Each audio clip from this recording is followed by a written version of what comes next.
Here we are in the 1957 Cadillac Eldorado seat position mechanism. We have completely rebuilt the motor with, actually we had to have it done twice. The field winding in this is now correctly wound for both forward and reverse operation. All of the gears in here cleaned up. Everything is, all the rust and corrosion has been removed from the shafts. All of the electrical solenoids. Now this is like seat back, seat bottom, and up and down or tilt. I'm not sure where they are because we don't have the whole seat here. But we do have these solenoids. Steve is about ready with this relay, which we were lucky to find online, the last of the Mohicans there.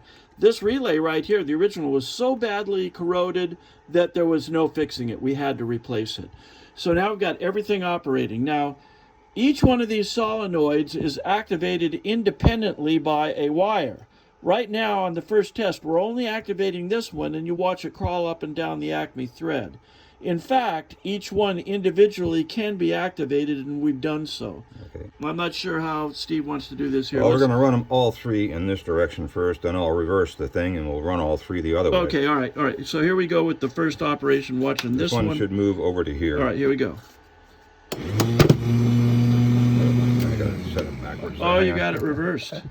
All right, all right. Now we got to go forward. Okay. Forward on the relay. And you see this one moving in. Okay. So now we'll move this connection to this solenoid. All righty.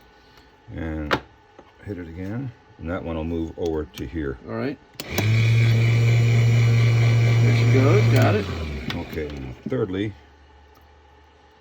this one will move over to here.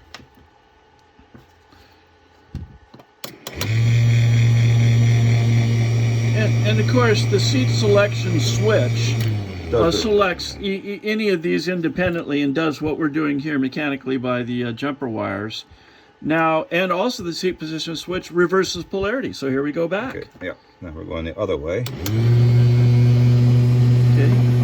And this motor is really healthy. And let me tell you, we had no unending problems with when they rewound the solenoid. They made the solder too fat on the commutator and it shorted out internally. Oh my God. There's the second one.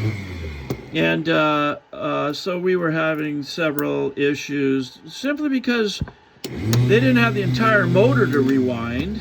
There we go. So that completes that test. In any case, they didn't have the entire motor there. We're rebuilding the motor here. They would have run into the same problems as well. So. But we've got it all resolved, and they all work, and man, this thing will lift an elephant. So that's our story. We're sticking to it.